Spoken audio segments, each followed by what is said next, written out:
1997, Oasis released their third album, Be Here Now. Though the record would go on to sell more than 7 million copies, the music critics described it as a major disappointment.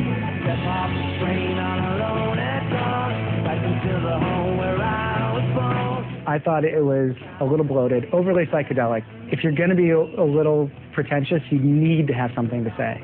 And they didn't have anything to say. I just thought it was funny.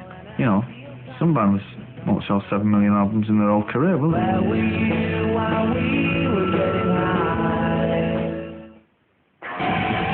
With the release of their third album, Be Here Now, Oasis was flying high. And once more, the tabloids were given a field day. There's people in the Houses of Parliament, man, who are bigger heroin addicts and like cocaine addicts than anyone in this room right now. All the people in the House of Commons were on heroin. Yeah. One of my better moments, I have to say.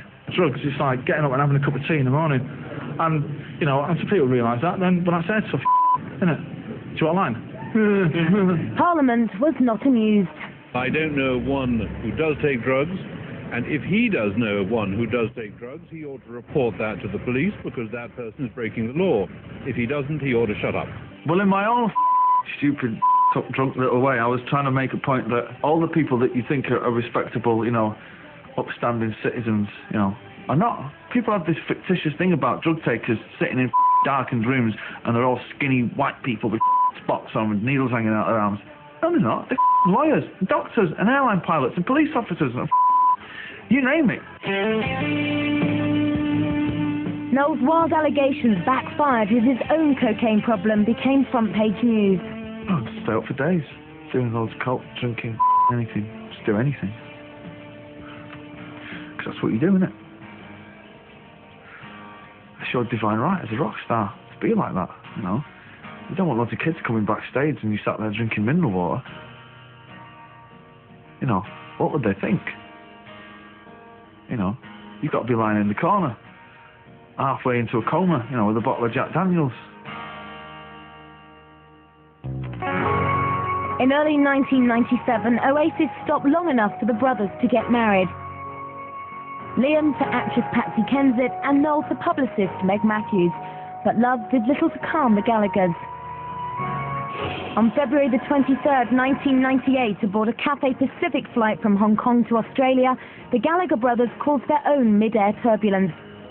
Passengers and crew were introduced to the rock and roll mindset.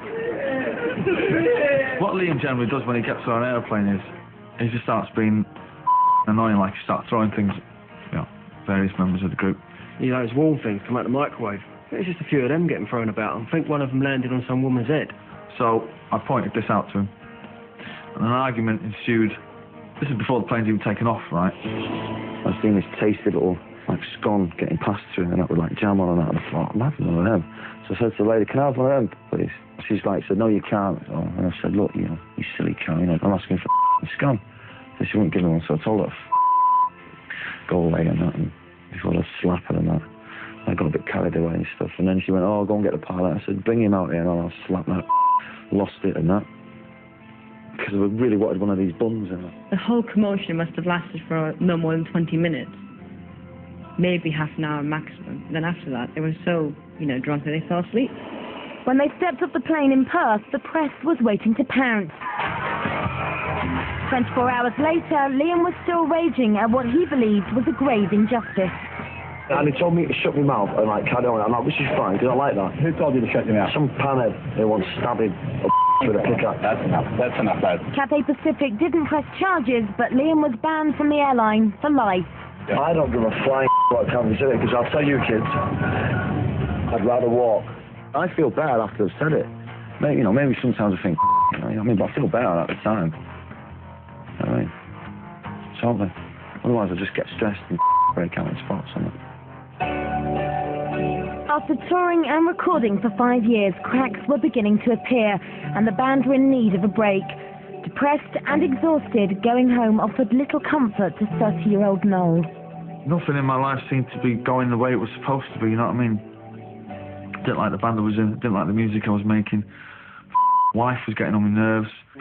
Noel continued to binge on coke and booze, Then one night in the autumn of 1998, he was crippled by stabbing chest pains. His wife Meg called a doctor to the house. And he just said, well, just stop taking drugs and you'll be fine. And I was going, well, that's not the answer that I wanted to hear, I'm afraid. I wanted to hear something else, you know. He said, well, that's just the way it's got to be, you know what I mean? Heeding his doctor's advice to stop taking drugs, Noel retreated to his home in the country and kicked cocaine cold turkey style. You better get on your knees and pray. Panic is on the way. Just went to bed. Stayed in bed for a couple of days, and I was actually surprised how easy it actually was. It was no big deal for me. I just stopped doing it, and that was the end of that. For the first time in years, Noel was drug-free and undeniably happy. By the beginning of 1999, he had new songs and was ready to take the band back into the studio. Noel was determined to come away with the best album of their career, so he demanded Liam clean up his act as well. He's out of control and he's pissed, you know. So we said, look, you know, we're not going to go and do the record unless you stop drinking. Liam wasn't prepared to accept Noel's ultimatum until his wife Patsy started applying pressure. And she turned around and said, look, you know, it's about time. I understand what he's saying. And they're totally right. It's about time someone told you. Liam reluctantly agreed to stay sober. For the first time in a long time, he and Noel were bypassing the pub for the studio, and they expected the rest of the band to follow suit. And when we go out there, everyone was supposed to be on the wagon and not go drinking while we were in France. But in less than 2 weeks, Noel and Liam watched as original members Paul Bonehead Arthurs and Paul Giggsy McGuigan walked away. The reasons for their departures were unclear. Maybe they'd had their fill, but that's one thought Noel doesn't entertain.